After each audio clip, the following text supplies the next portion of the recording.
Hello guys, welcome back to new video. Guys, सबसे पहले बता देता हूं कि मेरा नाम राजेंद्र कुमार है। मैं खुद एक जीडीएस में सिलेक्टेड हूं, तो जो भी आप लोगों को इन्फॉर्मेशन दूंगा बिल्कुल ऑथेंटिक होने वाली है। तो गाइस, आज की जो है हमारी वीडियो है, इसमें हम लोग जो है जीडीएस की जो न्यू वैकेंसी 2024 है उसका जो अपडेट आया है उसके रिगार्डिंग हम लोग पूरा डिस्कस करेंगे कि जो जीडीएस की न्यू वैकेंसी 2024 है उसके लिए क्या अपडेट्स, नया अपडेट्स आया है, फॉर्म जो है कब से फिलअप होगा, डॉक्यूमेंट्स कौन कौन से लगेंगे, क्या ऑफिशियल नोटिफिकेशन जारी हो चुका है या फिर नहीं हो चुका है। जो डिपार्टमेंट ऑफ पोस्ट ने 2024 के नए रूल्स निकाले हैं, यानी कि जो हम लोगों को नए रूल्स निकाले गए हैं जीडीएस न्यू वैकेंसी से रिलेटेड, उसको भी हम लोग पूरा डिस्कस करेंगे आप लोगों के सामने। यहाँ पे देख सकते हो पूरा जो है नोटिफिकेशन के साथ हम लोग जो है बात करेंगे कि कैसा क्या सीन यहाँ पे मतलब आया है, क्या नोटिफिकेशन आया है जीडीएस न्यू वैकेंसी से रिगार्डिंग, क्या अपडेट्स आया है। तो पूरा वीडियो जरूर देखिएगा और मेरे इस चैनल को अभी तक सब्सक्राइब नहीं किया हुआ है तो प्लीज चैनल को सब्सक्राइब जरूर कर लेना, क्योंकि इस चैनल पे आप लोगों को जीडीएस की रिगार्डिंग पल पल की और ऑथेंटिक अपडेट मिलती रहती है। तो गाइस, सबसे पहले हम लोग बात करते हैं यहाँ पे आप लोग देख सकते हो ये जो है लेटर जो है इशू किया गया है गवर्नमेंट ऑफ इंडिया की तरफ से, ministry of communication, department of post, GDS section के लिए जो है ये नोटिफिकेशन जो है या फिर ये लेटर जो है इशू किया गया है डाक भवन संसद मार्ग न्यू दिल्ली। यहाँ पे डेट देख सकते हो 2 फरवरी 2024, यानी कि 2 फरवरी 2024 को ये जो है लेटर इशू किया गया था। ये जो है लेटर सभी सीपीएमजी के लिए है, जितने भी चीफ पोस्ट मास्टर हैं, जितने भी सीपीएमजी हैं हमारे, उन सभी के लिए यहाँ पे जो है लेटर इशू किया गया है। इसका जो यहाँ पे देख सकते हो GDS online engagement process schedule 1 2024 जो है preparatory exercise for the data entry and the freezing and the vacancy. कहने का मतलब ये है कि जितने भी चीफ पोस्ट मास्टर हैं, जितने भी सीपीएमजी हैं, सभी के लिए लेटर इशू किया गया है और सभी से ये कहा गया है कि आप लोग जो है जो हमारी 2024 की शेड्यूल 1 की वैकेंसी है उसके रिगार्डिंग जितनी भी मतलब कि आपके डिवीजन में जितनी भी वैकेंसी खाली रह गई हैं उन सभी वैकेंसीज को जो है पूरा डाटा जो है हमको दीजिए, पूरा डाटा एंट्री करके हमको दीजिए और हम लोग जो है न्यू वैकेंसी जो है जल्दी से जल्दी निकाल सकें। जितना भी मतलब जितने भी सीपीएमजी है सभी से ये डाटा मांगा गया है। उसके बाद यहाँ पे डेट भी देख सकते हो आप लोग कि इस डेट से इस डेट तक सभी सीपीएमजी को जो है डाटा देना है। Data entry and freezing of the vacancies the divisions, यानी कि सभी डिवीजन की तरफ से जो डाटा देना है, जो वैकेंट सीटें हैं, जो खाली जगह हैं, खाली वैकेंसी हैं, उन सभी की जो वैकेंसी के जो डिटेल है, डाटा है, उनको जो है 5 फरवरी से लेकर 10 फरवरी तक उनको जो है, यानी आज तक, आज 10 फरवरी है तो आज तक पूरा का पूरा उनको डाटा दे देना था। ठीक है, हालांकि सभी सीपीएमजी के द्वारा जो है डाटा पहुंचा दिया गया है। उसके बाद जब भी डाटा इसका जो है पूरे तरीके से डाटा भेज दिया जाएगा उसके बाद इसकी फिर से रीचेकिंग होगी, एक बार फिर से चेक किया जाएगा कि क्या हमने जो डाटा दिया है वो सही है या फिर नहीं है, कहीं कोई एक वैकेंसी, 2 वैकेंसी छूट तो नहीं गई है, उसको फिर से रीचेक किया जाएगा। उसकी डेट है 12 फरवरी से लेकर 13 फरवरी तक, यानी 12-13 2 दिन के लिए रीचेकिंग के लिए किया जाएगा। ठीक है, तो अभी देखिए, अभी आप लोग ये सोच रहे होंगे कि जो है ये जो है वायरल क्यों हो रहा है नोटिस। तो इसमें जो है देखिए अभी इसमें केवल इतना ही, मतलब जो सीपीएमजी हैं, जितने भी हमारे जो सीपीएमजी होते हैं, चीफ पोस्ट मास्टर जनरल होते हैं, उनसे जो है अभी केवल डाटा मांगा गया है। डाटा इसलिए मांगा गया है क्योंकि जो है पुरानी जितनी भी वैकेंसियां थी उसमें जो है जितनी भी सीट वैकेंट रह गई हैं, खाली रह गई हैं, और जितनी भी पोस्ट पहले से भी खाली थी, अभी जो है कुछ मान लो कि कुछ रिटायर हुए हैं और भी यहाँ पे देखिए आप लोग, दिखाता हूं मैं नीचे कि जो है यहाँ पे किस किन किन जो है उसमें जो है मांगा गया है। जैसे वैकेंसीज राइजिंग बिटवीन 1/7/2023 से 31/12/2023 due to death, resignation, transfer, discharge including voluntary discharge, termination, removal, यानी कि जो 1 जुलाई से लेकर 31 दिसंबर तक, 1 जुलाई 2023 से लेकर 31 दिसंबर 2023 तक जितनी भी यहाँ पे इस बीच में जितनी भी यहाँ पे वैकेंसीज का जो है डाटा यहाँ पे, जैसे कि उसमें कुछ लोगों की डेथ भी हो सकती है, कुछ लोग रिजाइन भी दे सकते हैं, कुछ लोगों ने ट्रांसफर करवा लिया है, कुछ लोगों ने डिस्चार्ज दे दिया है। ठीक है,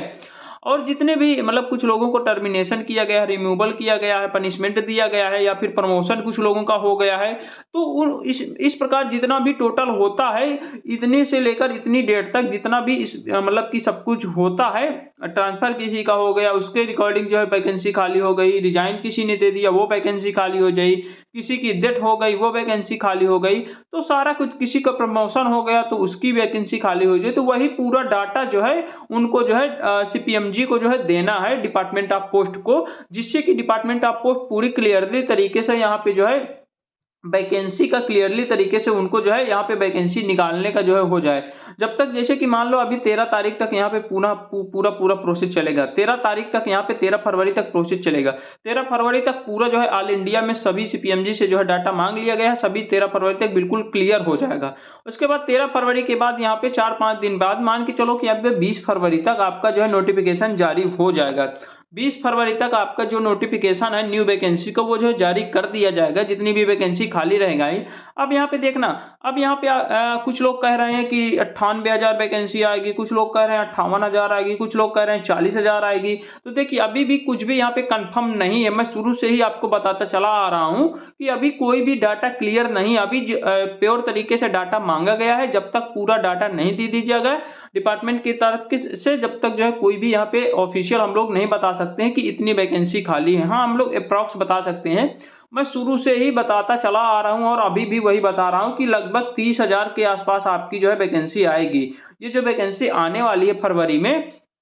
फरवरी 2024 में 2024 की जो शेड्यूल 1 की वैकेंसी है वो जो है 30,000 के ऊपर वैकेंसी आएगी। फिलहाल अभी जो है 13 फरवरी तक डाटा क्लियर हो जाएगा, उसके रिगार्डिंग जो भी अपडेट्स आएगा मैं आपको सबसे पहले इस यूट्यूब चैनल पे प्रोवाइड करवा दूंगा कि इतना डाटा आया है, इतनी वैकेंसी आना तय है। ठीक है, तो आप लोग खुद ही देख सकते हो। उसके बाद यहाँ पे डेट वगैरह देख सकते हो, ये सारी चीजें मैंने बता ही दिया है। अब थोड़ा सा हम लोग बात करते हैं जो आपका जो है, जैसे कि मान लो कि न्यू वैकेंसी की रिगार्डिंग जो भी यहाँ पे चेंजमेंट हुआ है, नए रूल्स आए हैं डिपार्टमेंट ऑफ पोस्ट की तरफ से, वो जो है कौन कौन से है कि 2024 में जो बदलाव हुआ है हमारी वैकेंसी के रिगार्डिंग, या फिर जीडीएस में जो भी बदलाव हुआ है उसके रिगार्डिंग हम लोग थोड़ा सा बात कर लेते हैं।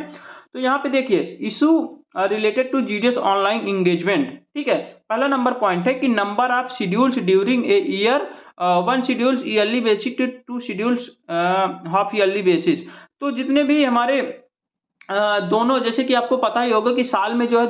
दो शेड्यूल्स आते हैं, हर 6 महीने में एक शेड्यूल आता है 6 महीने का। तो उसी के रिगार्डिंग जो है हर 6 महीने में यहाँ पे बताया गया है कि हर 6 महीने में आपका जो है वैकेंसी आएगी, शेड्यूल हर 6 महीने में जारी किया जाएगा। दूसरा पॉइंट है हमारा कि provision of the candidature accepted, यहाँ पे थोड़ा सा ब्लर टाइप दिख रहा है, acceptance in the case minor spellings in candidates' names, fathers' names, mother's name in application form as the present candidature is rejected even if there is small spelling error in the names. कहने का मतलब ये है कि इस बार जो है सख्त रूल ये लगाया गया है कि अगर आपने फॉर्म भरते समय कोई भी माइनर स्पेलिंग एरर किया है, कोई भी अगर थोड़ी सी भी गलती किया है, तो आपका फॉर्म जो है रिजेक्ट कर दिया जाएगा। ये चीज आप लोग सोच लीजिए, यहाँ पे पूरा का पूरा यहाँ पे मेंशन कर दिया गया है, पहले से ही आपको बता दिया गया है कि जब भी आप लोग फॉर्म अप्लाई करोगे तो उस समय आपसे जो है कोई भी गलती नहीं होनी चाहिए, ना तो कैंडिडेट के नेम में, ना ही उसके माता पिता के नेम में, और भी कोई भी मतलब माइनर मिस्टेक तक नहीं होनी चाहिए। ये चीज जान लीजिए, नहीं तो आपका फॉर्म जो है रिजेक्ट कर दिया जाएगा पूरी तरीके से, आप लोग जान लीजिए। उसके बाद तीसरा पॉइंट है कि provision of the shortlisted next candidate the current cycles on the post fillings vacants during the currency of the cycles itself due to resignation, unwillingness, death not turn up the after the second document verification training in the stipulated time the selected candidate at the present if a candidate has been reported to the engagement authority but they are after is unwilling अथवा or does not report the further activities, the post cannot be filled up in the current cycle. कहने का मतलब ये है कि अगर कोई भी कैंडिडेट है, अगर वो जो है अपना जो है सेकेंड डॉक्यूमेंट वेरिफिकेशन नहीं करवाता है, अगर उसके पहले ही वो जैसे कि रिजाइन दे देता है या फिर कुछ भी होता है, यानी कुल मिला कहने का मतलब ये है कि अगर कोई भी कैंडिडेट है वो जो है अपना फर्स्ट डॉक्यूमेंट वेरिफिकेशन कंप्लीट करवा लिया, उसके बाद सेकेंड डॉक्यूमेंट वेरिफिकेशन कंप्लीट करवाने नहीं जाता है, तो उसका कैंडिडेचर जो है रिजेक्ट कर दिया जाएगा। ठीक है, और उसके जगह पे अगले लिस्ट में किसी दूसरे का जो है उसको जो है सिलेक्ट कर लिया जाएगा और उसका जो है प्रोसेस सारा कुछ चलेगा, यानी कि उसी को माना जाएगा। ठीक है, उसके बाद अगला है हमारा कि जो है studies the local language additionally at least up to the secondary standard as the compulsory of elective subject from the same of other organized board in the same year and any other year। कहने का मतलब ये है, ये तो वही चीज है, ये तो पहले से भी ये लागू था कि जिस भी मतलब कि जिस भी स्टेट में आप लोग अप्लाई कर रहे हो उस स्टेट की लोकल लैंग्वेज आपको आनी चाहिए। हाई स्कूल में वो लोकल लैंग्वेज आपको हाई स्कूल में पढ़ा होना चाहिए एज ए सब्जेक्ट। अगर जो है जैसे कि मान लो कि अगर हिंदी आप लोगों ने पढ़ा है, तो हिंदी अगर आप लोगों ने हाई स्कूल में पढ़ा है तो आप लोग जैसे यूपी में भर सकते हो, बिहार में भर सकते हो, दिल्ली में भर सकते हो। यानी कि जो भी स्टेट की लोकल लैंग्वेज है उस स्टेट की लोकल लैंग्वेज आपको हाई स्कूल में पढ़ा होना चाहिए, तभी आप लोग उस स्टेट में फॉर्म अप्लाई कर सकते हो। अगला है कि major of the minimize the attrition rate in the GDS online engagement, ये खैर आप लोगों के लिए नहीं है। उसके बाद है ये है uploading of the any one ID proof while applying online like Aadhaar card,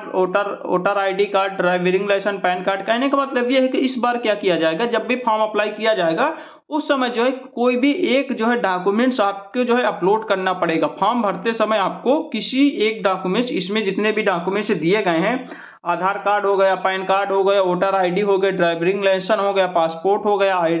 या फिर किसी यूनिवर्सिटी या कॉलेज का आइडेंटिटी कार्ड हो गया, या फिर किसी जो है स्टेट गवर्नमेंट या फिर सेंट्रल गवर्नमेंट का जो होता है निवास वगैरह, वो सारी चीजें हो गई। तो वो जो है मतलब एक आईडी प्रूफ आपको देना पड़ेगा, अपलोड करना पड़ेगा फॉर्म अप्लाई करते समय। ठीक है, अभी तक नहीं होता था लेकिन इस बार चेंजमेंट किया गया है। उसके बाद ये है कि opportunity to afford time to submitted caste certificate in the prescribe format central government format SC ST OBC before the last date to report to EA presently the candidature is rejected in certificate is not be prescribed format। कहने का मतलब ये है कि जो हमारा caste certificate है उसका जो फॉर्मेट है वो जो है पूरा का पूरा सेंट्रल गवर्नमेंट का होना चाहिए, और जो नोटिफिकेशन में जो फॉर्मेट दिया होता है उसी फॉर्मेट में होना चाहिए। अगर उसके अलावा कोई भी अगर आप लोग जो है इधर उधर बनवाते हैं जैसे कि, तो आपका जो है रिजेक्ट कर दिया जाएगा फॉर्म, यानी कास्ट सर्टिफिकेट आपका जो है वैलिड नहीं किया जाएगा। ठीक है, उसके लिए हालांकि जब भी आपका डॉक्यूमेंट वेरिफिकेशन होगा उसमें जो है टाइम दिया जाता है कि इतने टाइम तक आप जो है अपना जो है कास्ट सर्टिफिकेट बनवा के सबमिट कर दीजिए। अगर इतने टाइम तक सबमिट नहीं करोगे तो आपका कैंडिडेचर रिजेक्ट कर दिया जाएगा। तो ये सारे रूल्स हैं, आप लोग जो है देख लीजिए पूरी तरीके से। इन सब रूल्स के अकॉर्डिंग जो है 2024 में जो न्यू वैकेंसी है उसका फॉर्म फिलअप होगा, ये सब रूल्स लगेंगे। तो आप लोग अभी से जान लीजिए, अभी से जो है अपना सारे डॉक्यूमेंट जो है कंप्लीट करवा लीजिएगा। ठीक है, हालांकि मैंने डॉक्यूमेंट जो है जितने भी डॉक्यूमेंट चाहिए उसके रिगार्डिंग मैंने एक वीडियो बना रखा है, तो वो वीडियो आप लोग जरूर जाके जो है चेकआउट कर लेना। तो लगभग मैंने आपके सारे पॉइंट्स क्लियर ही कर दिए हैं कि न्यू वैकेंसी का जो है यहाँ पे मैंने बता ही दिया है कि यहाँ पे जो है 13 फरवरी तक तो यहाँ पे जो है डाटा पूरी तरीके से यहाँ पे डिपार्टमेंट ऑफ पोस्ट को पूरी तरीके से क्लियरली जो है डाटा पहुंच जाएगा 13 फरवरी तक पूरा फाइनली रूप से पूरे इंडिया का। उसके बाद जो है 13 फरवरी के बाद लगभग 20 फरवरी तक आपका जो है ऑफिशियल नोटिफिकेशन जारी कर दिया जाएगा और आपकी जो है फॉर्म भरना स्टार्ट हो जाएंगे 20 फरवरी से। ठीक है, बाकी जो भी यहाँ पे था फॉर्म कब से भरा जाएगा मैंने बता ही दिया। डॉक्यूमेंट्स क्या क्या लगेंगे, हालांकि मैंने डॉक्यूमेंट्स से रिलेटेड एक प्रॉपर वीडियो बना रखा है, अभी जो है बनाया था लगभग 1 हफ्ते पहले। उसमें जो है पूरा डिटेल बताया था कि आपको डॉक्यूमेंट्स कौन कौन से देने हैं। उसके बाद जो है ऑफिशियल नोटिस, अभी तो फिलहाल ऑफिशियल नोटिस जारी नहीं हुआ है, लेकिन यहाँ 20 फरवरी के अंदर अंदर आपका जो है ऑफिशियल नोटिस भी जारी कर दिया जाएगा। जो नए रूल्स थे उसको मैंने आप लोगों को पूरा A to Z बता ही दिया है। तो चलिए ठीक है, मिलते हैं एक नई वीडियो के साथ, तब तक के लिए बाय बाय, टेक केयर।